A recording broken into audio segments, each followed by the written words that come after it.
Assalamualaikum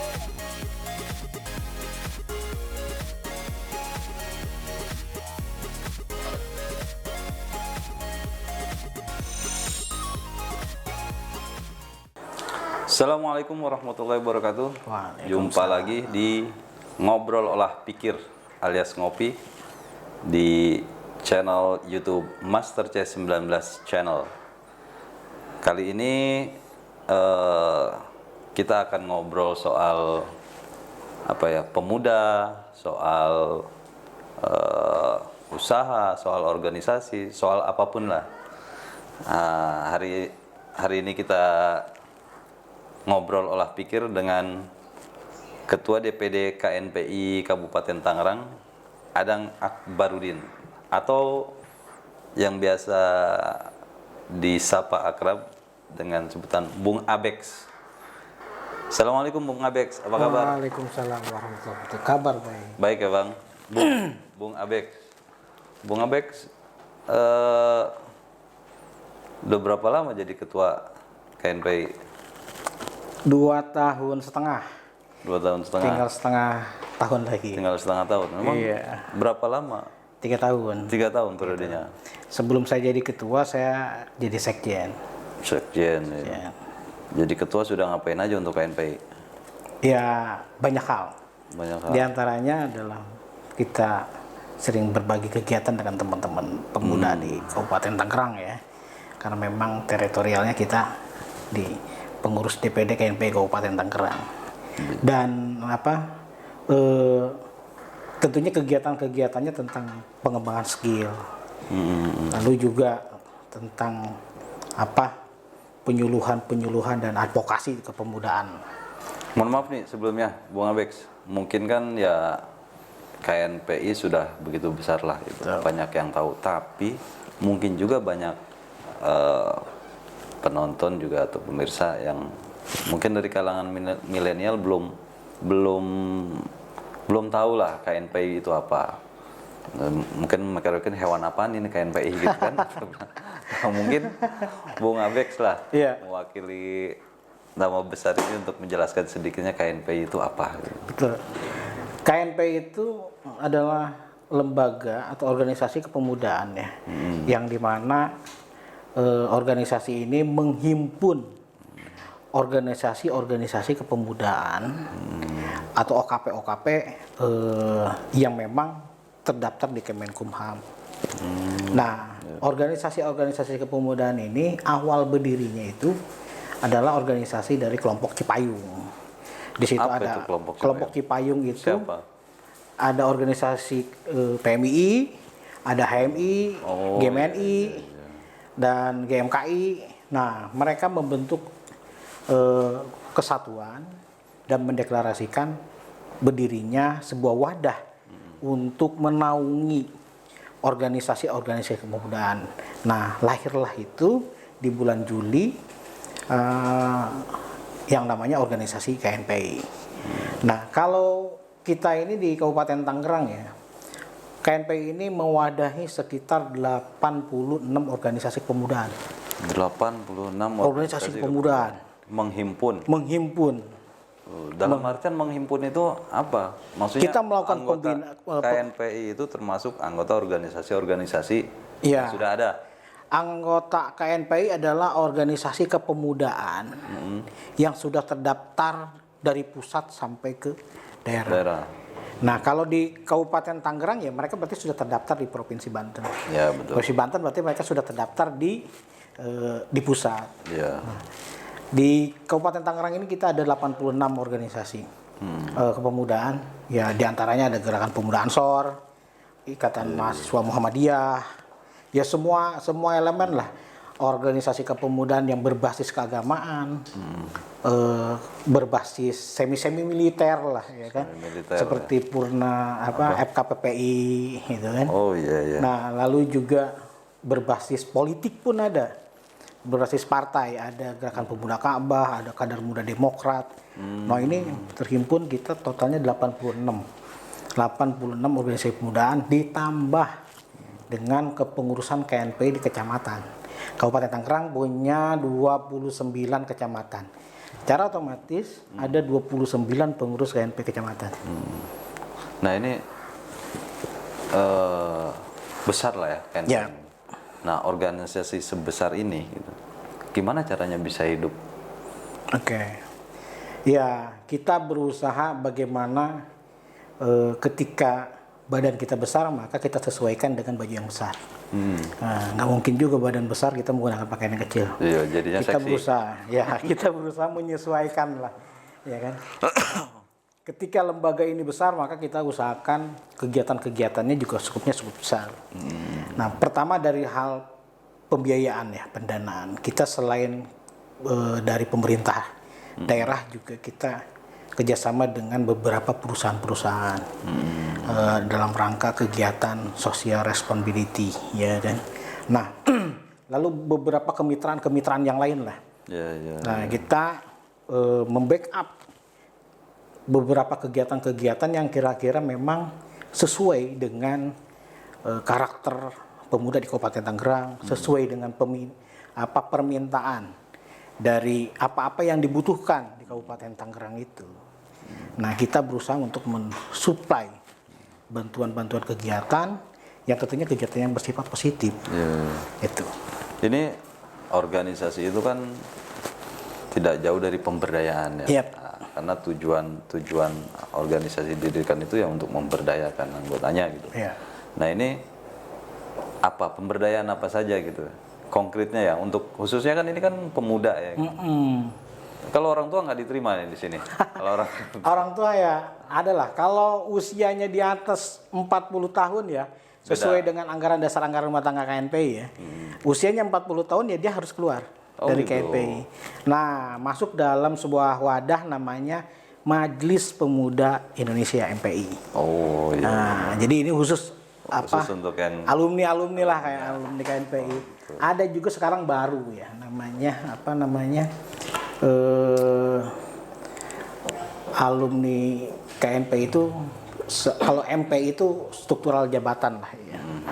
Ada juga kesatuan alumni daripada KNPI ya, yang ketuanya Kang Aji Samsudin yang pusat. Nah, jadi yang muda dulu lah. Yang muda. KNPI ya organisasi pemuda. Seperti apa pemberdayaan untuk pemuda yang sudah dilakukan KNPI? Ya khususnya mungkin di tanah Banten, di Tangerang yang Bung Abek pimpin. Kita awal kepengurusan saya itu tahun 2019, 2020, 2021 dan sekarang 2022. Jadi 2019 tengah lah.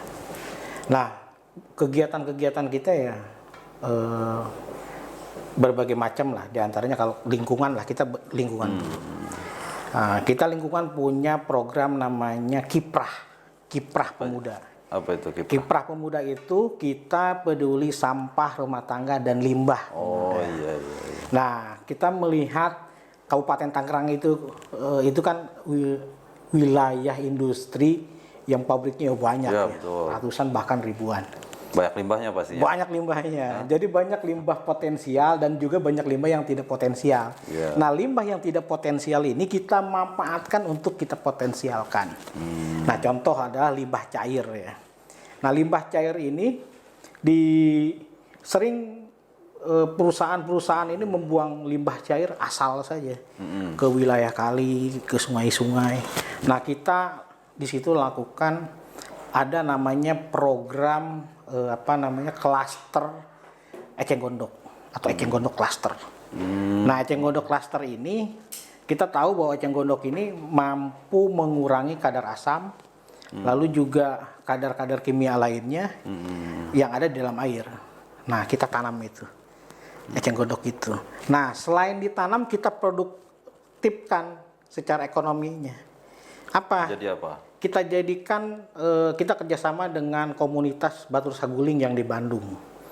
Nah, itu kita jadikan handicraft batangan. Batangan eceng gondoknya. Dan yang daunnya kita jadikan sebagai batu bara. Nah, jadi kalau batangnya kita jadikan sajadah, lalu tikar, lalu peci, ya kan? Itu jadi dikelola KNPI sendiri atau mitra KNPI yang UKM. UKM, yang pasti UKM. Kita membentuk UKM. Kenapa? Awalnya kita membentuk kita sendiri karena ini sudah pada proses kalau kita melihat, oh ini layak nih untuk dibuat berdiri sendiri dan kita kasih bantuan suntikan modal. Nah maka kita jadikan itu sebagai UKM. Nah jadi karena apa? Ada nilai profitnya, ada pemasukan untuk teman-teman pemudanya. Gitu. Nah lalu juga selain itu ada kita program sampah rumah tangga. Sampah rumah tangga ini kita kelolanya melalui budidaya binatang maggot. Nah, ini ya apa? Sejenis belatung lah. Belatung itu sejenis belatung. Yang dia memiliki kapasitas makannya 24 jam. Nah, jadi pernah kita observasi di Kecamatan Sepatan Timur lah ya, di situ. Kita beli 2 kilo maggot. Awalnya kita untuk menanggulangi sampah di desa di wilayah Sepatan Timur. Nah, ternyata dapat 2 minggu sudah nggak ketampung. Kita harus ngambil sampah ke pasar Sepatan. Jadi karena daya konsumsinya yang tinggi, hanya pasar Sepatan sampahnya kita tarik untuk pakan maggot ini. Gitu. Nah ini akhirnya dijadikan percontohan oleh pemerintah daerah juga. Akhirnya kita sama-sama membuat komunitas maggot, namanya Kamagota. Komunitas maggot Tangerang. Ya. Secara ekonomi perspektif. Satu sisi kita mengurangi sampah rumah tangga yang ada di lingkungan dan mengurangi sampah di TPS Jatiwaringin. Di sisi lain ada nilai ekonominya, karena itu bisa dijual untuk bahan pakan ternak, bahan pakan ikan gitu. Nah kan lumayan. Kalau tidak salah sekarang pasarannya itu sekilo maggot 11.000. Itu. Kalau ya mungkin dari cerita Bung Abek secara pemberdayaan ekonomi sudah oke lah kayak ini. Nah ini kemudian yang menjalankan kan pasti teman-teman pemuda ya. Nah menurut Bung Abek sendiri soal pemuda lah ini, seperti apa Bung Abek melihat fenomena pemuda khususnya di wilayah Banten, Tangerang? Kalau saya melihat nih pemuda saat ini atau generasi milenial lah ya, generasi milenial yang ada di Tangerang, yang ada di Banten ini tidak jauh beda dengan generasi milenial yang ada di Jakarta maupun tempat yang lain. Kenapa? Karena secara demografi berdekatan atau memang secara kultur? Saya melihat secara demografi. Secara demografi ini berdekatan dengan Jakarta. Ya, lalu yang kedua, kalau secara kultur ya relatif lah ya. Karena memang faktornya adalah faktor kebiasaan saja. Nah, sekarang trennya adalah anak-anak muda mereka ini berwirausaha. Banyak kita sering melihat kedai-kedai kafe. Mungkin di jalan dari sini sampai ke Tangerang kita yang diinisiasi banyak kan pemuda ya. Pemuda, iya kan. Nah, ini tren inilah yang akhirnya sekarang dijadikan sebagai fenomena anak muda untuk berwirausaha. Ditambah dengan merebaknya wabah pandemi COVID-19 ini. Maka daya inisiasi teman-teman muda untuk berwirausaha khususnya di wilayah kami di Tangerang yang semakin tinggi. Mereka mampu berimprovisasi lah dengan kebutuhan yang memang saat ini yang luar biasa kebutuhan dia, tapi kemampuannya yang terbatas. Itu. Ya soal pemuda itu kan seolah-olah ada masalah yang tidak berujung gitu, masalah yang ya kasus kenakalan lah, atau ya itu di sisi lain soal kemajuan yang sudah dicapai sebagian besar pemuda juga gitu kan. Nah dari sisi ya di Tangerang sendiri kan banyak juga kenakalan lah. Ini yang lagi marak nih sekarang nih, saya pernah baca nih soal anak-anak muda yang apa istilahnya yang suka nyetop mobil-mobil itu untuk BM lah. Ya. Nah ini kan kebanyakan ya remaja, anak muda gitu, nggak ada orang-orang usia 41 tahun ke atas, nggak ada gitu kan. Nah ini kan sebenarnya kan yang nggak tahu secara moral mungkin salah satu tanggung jawab organisasi seperti KNPI gitu untuk membimbing. Nah, seperti apa kira-kira solusinya? Ya, bicara kenakalan ya, saya bicara itu salah satu aja tadi. Ya, pandangan umumnya dulu lah. Negara ini juga merdeka karena kenakalan anak muda. Kalau tidak ada Sayuti Melik, kalau nggak nakal nggak mungkin Indonesia ini merdeka. Mereka buktinya menculik Soekarno, dibawa ke Rengas Dengklok, ya kan? Itu kan salah satu kenakalan pemuda juga. Jadi konteks kenakalan pemuda ini masih relatif standar lah kalau saya melihat. Narkoba, kita selama pandemi ini justru peningkatan pengguna narkoba tinggi nih. Di kita ini di Tangerang, Kabupaten Tangerang ini tinggi. Lalu juga kalau tawuran ya relatif turun lah. Relatif turun tawuran ini. Selain kenakalan juga memang kan pemuda juga banyak punya prestasi lah. Nah, salah satunya juga kan belakang ini banyak juga ya kategori-kategori pemuda yang sudah mulai muncul di kancah politik. Apalagi di organisasi ya, banyak juga organisasi. Nah, ini KNP ini sebenarnya kalau bicara soal politik, seperti apa KNP bicara soal politik? Ya, KNP itu organisasi yang memang kalau kita ngelihat ini kayak kacang goreng. Kalau dalam kancah politik, pilkada, pemilu, pilpres. Karena kan banyak juga kan. Karena banyak kader-kader KNPI yang memang ikut berkiprah di situ. Gitu kan. Nah, kalau kita ini makanya kita selalu melakukan semisal contoh lah, ada kegiatan kita namanya sekolah parlemen. Sekolah parlemen ini untuk para pelajar dengan para mahasiswa. Karena bukannya sekolah parlemen ini untuk anggota KNPI supaya jadi anggota DPR, bukan ya? bukan. Karena mereka sudah matang lah. Gitu. Sudah matang lah. Saya pikir anggota organisasinya dididik belajar supaya nanti bisa jadi anggota DPR. Enggak. Gitu. Enggak. Tidak, itu ada lagi kita namanya pendampingan lah, pendampingan. Nah, kita ada program namanya sekolah parlemen untuk adik-adik kita, untuk siswa maupun mahasiswa. Tapi karena COVID ya kita terhambat. Nah, tapi untuk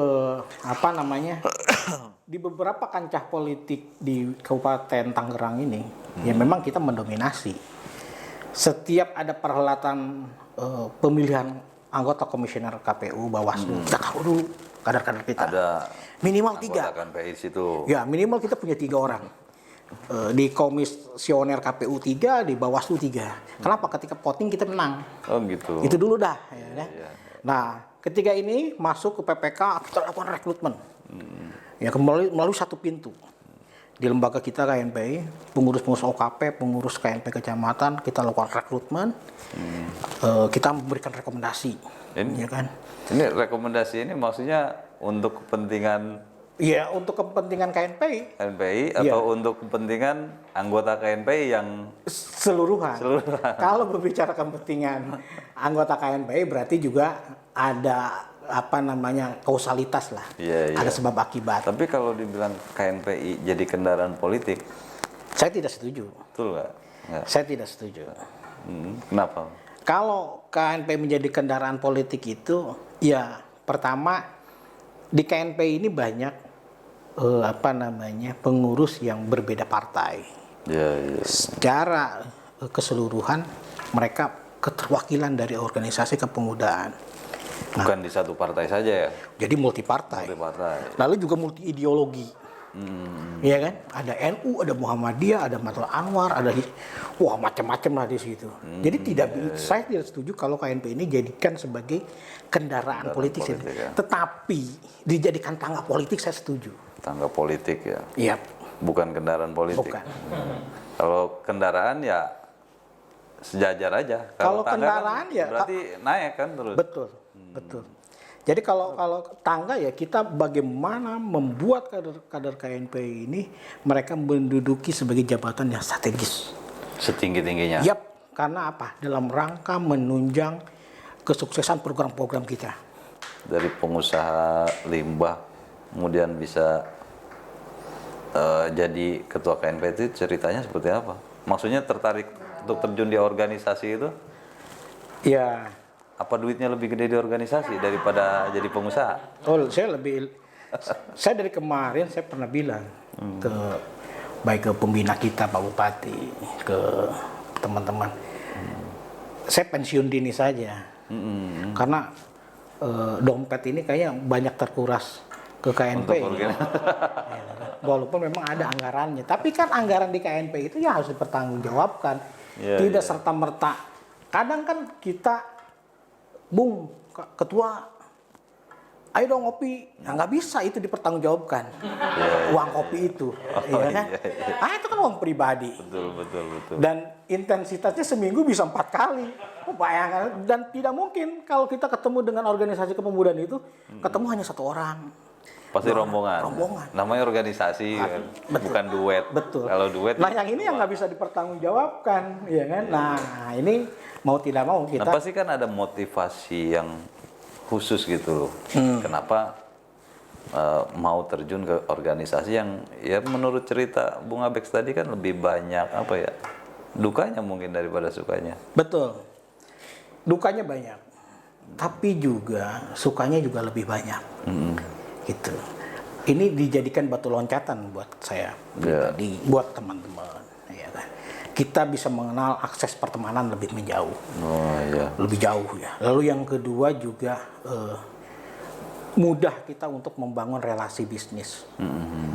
Awalnya kan kita tidak tahu membuka limbah B3 itu perizinannya bagaimana. Namanya orang kampung kan kita buka aja, buka lapak.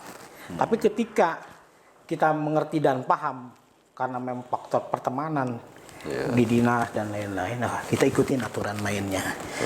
Ketika kita ikuti aturan mainnya, rumah sakit ini nih belum ada nih yang megang, kita masuk komplit. Kita bawa bendera KNPI juga. Jadi saling bantu juga. Kadang kan ada kayak seperti, saya mohon maaf lah, ada banser yang bergaya kemiliteran, FKPP. Ini juga kan mereka butuh penyaluran. Betul. Kita salurkan mereka di security-nya, ya kan. Nah, jadi itu banyak hal ya. Banyak hal yang bisa dicoba. Ya. Terus kalau misalnya ini, ya KNP ini kan bukan hanya di daerah-daerah lah kan. Sampai ya kita tahu lah dulu banyak orang-orang besar juga yang istilahnya mantan anggota KNPI atau mantan ketua tuh. Nah, hubungan daerah seperti apa hubungan KNPI yang ada di daerah seperti yang Abang pimpin ini, yang Bung dengan KNPI pusat secara nasional? Banyak memang tokoh-tokoh nasional, tokoh-tokoh daerah lahir dari rahim KNPI. Nah, kita membangun hubungan ini dengan komunikasi yang intensif. Ya kita menerapkan ala-ala syariat Islam lah, silaturahim. Dengan banyak kita komunikasi, maka semakin rajin juga mereka untuk memberikan informasi, sehingga hubungan ini kita bisa tetap terjaga. Lalu konteksnya dengan pusat, kita tahu bahwa KNPI ini sekarang ada 5-lisme, ya. Bukan 5-lisme luar biasa ya, 5-lisme. Ini udah kayak sila Pancasila ya. Waduh, benar, Panca KNPI. Ini ada Panca KNPI. Nah, jadi kalau kita ini memang kebetulan kita pusatnya adalah Nur Adriansa. Jadi kita mengikuti KNPI-nya yang lama lah, ya kan, yang dari awal terbentuk. Nah, hubungan kita cukup harmonis. Tahun kemarin kita kerjasama dengan KNP Pusat dengan program BEDA. Apa itu? BEDA itu beras pemuda. Beras pemuda. Kita bagikan kepada masyarakat yang tidak terdata di bansos, baik bansos pusat, provinsi, daerah, kelurahan yang tidak tercover, kita yang mengcover melalui bantuan beras ini, namanya BEDA, beras pemuda. Ya mudah-mudahan tahun ini ada lagi program itu. Itu tahun lalu sudah terrealisasi. Itu program daerah atau program pusat yang menjalankan daerah. Nah, akhirnya kita terinspirasi juga, kita juga membuat Kita juga belanja lagi nih beli beras, kita namakan beda juga. Karena memang program ini bagus. Iya kan? Jadi untuk mengcover masyarakat yang tidak terdata oleh bansos pemerintah. Betul. Selain itu khususnya di masa pandemi berjalan ketika pandemi ini. Pandemi. Dan sampai sekarang ini kan berjalan. Nah, kalau tentunya kan nggak bisa sebuah organisasi itu kan nggak bisa lepas dari keanggotaannya, Bang. KNPI sendiri di Kabupaten Tangerang di tempat Bung Abex anggotanya ada berapa juta? Wah, kalau pengurus ya. Pengurus KNPI Kabupaten Tangerang itu berjumlah 281. Pengurusnya. Kalau keanggotanya kira-kira? Wah, anggotanya sudah pasti lebih dari 10.000 lah. Kenapa saya berani bilang pasti lebih 10.000? Pertama, kita ada kepengurusan KNPI kecamatan. Kita juga membina organisasi kepemudaan, kan itu juga KNPI juga. Betul. Contoh. Organisasi yang intensif terhadap pengkaderan itu organisasi keagamaan, Pemuda Muhammadiyah, pengkaderan. Kan kita masuk database kita. Ansor pengkaderan masuk database kita. Apalagi nih Ansor ini pengkaderannya udah tingkat kecamatan. Iya, betul. 2 bulan sekali. Ya, anggota Ansor termasuk anggota KNPI juga. Iya, kan masuk database kita karena memang mereka kan binaan kita. Iya. Jadi sejauh mana mereka banyak kadernya ya kita sejauh itulah kita akan membantu. Gitu. Nah, kalau untuk rekrutmen itu tetap ada dilakukan di KNPI untuk anggota-anggota barunya? Enggak ada, kita tidak merekrut anggota. Tidak merekrut anggota? Tidak, hanya OKP yang merekrut. Oh gitu. Organisasi Pemudahan yang merekrut anggota. Ya, kita hanya membentuk kepengurusan KNPI saja. Kepengurusan KNPI itu ya berdasarkan dari rekomendasi atau orang-orang keterwakilan dari organisasi kepemudaan. Ya. Itu. Selama Bung Abex memimpin ya, sudah 2 tahun ya? 2 tahun setengah. 2 tahun setengah ya. Ada cerita menarik apa saat memimpin di Kabupaten Tangerang? Cerita menariknya, saya belajar berkepala botak. Ya sekarang saya botak. Itu. Jadi ada cerita visual atau filosofisnya apa ini? Jadi ternyata menjadi ketua itu stresnya minta ampun. Jadi pernah suatu ketika ada pemuda di salah satu kecamatan dituduh mencuri, dibakar lah pemuda itu, bakar meninggal. Warga pemuda di kecamatan yang pemuda korban itu marah, mau melakukan penyerangan. Satu kecamatan melakukan penyerangan kepada kelompok pemuda yang membakar. Pelaku, ya. Dari 2 batalion sudah turun tangan, Polres turun, Polda turun. Nah, mungkin kalau ya saya tahu lah di kecamatan Mauk lah, Mauk dengan Sukadiri itu. Yeah. Nah, tetap sulit untuk dipisahkan. Akhirnya ya saya ditelepon. Ternyata ketika kita investigasi, biang-biangnya anak KNPI juga. Eksekutornya. Maksudnya apa nih biangnya ini? Karena tokoh-tokoh pemuda di kecamatannya ya orang-orang KNPI. Oh, yang kan? ngomporin. Iya, yang ngomporin ya kita tinggal panggilnya. Ternyata yang orang KNPI ya kita bareng-bareng dengan Kapolres, dengan Bupati. Ya kan kita kumpulkanlah tokoh-tokoh pemudanya. Ya selesai di meja. Nggak jadi penyerangan itu, nggak ada? Ya, akhirnya disekat. Nah, ini menarik juga. Seperti apa hubungan KNPI dengan pemerintah ya, termasuk instansi-instansi polisi segala macam itu? Kalau kita harmonis, sangat-sangat harmonis dengan instansi pemerintah, kepolisian, kejaksaan, maupun dengan lembaga-lembaga lain. Nah, banyak kerjasama semisal ya. Sekarang ini kita dalam rangka Hari Bumi kita kerjasama dengan pemerintah daerah, dengan IWOS RJ. Kita melaksanakan pemilahan sampah elektronik. Sampah elektronik? Iya, karena mereka tidak bisa didaur ulang ternyata. Nah, kita membuat box-box sampah itu di Sumarekon, di Eyon, lalu di Kecamatan Pagedangan. Kerjasama dengan RJ, kemitraan dengan pemerintah daerah. Jadi inilah saking harmonisnya kita. Jadi kalau dalam angka itu ya 11-12 lah 11-12 dengan pemerintah daerah ya. Lalu juga Ketika terjadi bencana, kita inisiasi bagaimana kita gerbek namanya. Mauk, Kecamatan Mauk pernah ada bencana puting beliung. Kita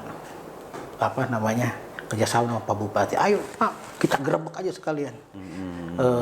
Kecamatan Mauk. Jadi semua dinas, semua instansi pemerintahan, kelembagaan, LSM, Ormas, kita gerbek ke situ, kita bantu. Ia punya uang, bantu dengan uang. Ia punya tenaga, bantu dengan tenaga, dan selesai. Gitu. Jadi kita harmonis lah dengan pemerintah daerah. Ini kan mungkin juga penonton kita banyak pemuda juga kan. Ini kan butuh dimotivasi gitu kan. Teman-teman pemuda itu bagaimana memberdayakan diri.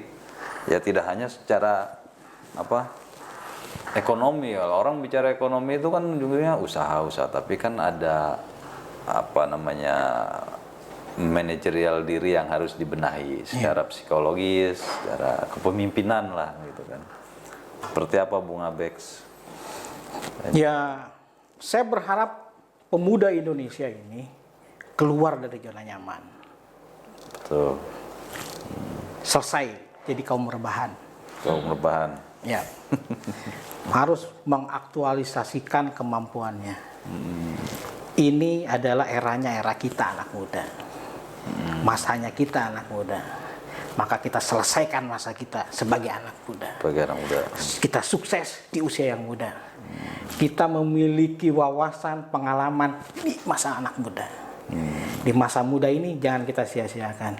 Ketika kita menjadi orang sukses, yang harus kita banggakan adalah orang tua kita. Tidak ada kebanggaan dari orang tua kalau kita menggunakan narkoba. Ya, betul. Itu. Akhirul kalam. Wassalamualaikum warahmatullahi wabarakatuh. Waalaikumsalam warahmatullahi wabarakatuh. Siap. Terima kasih.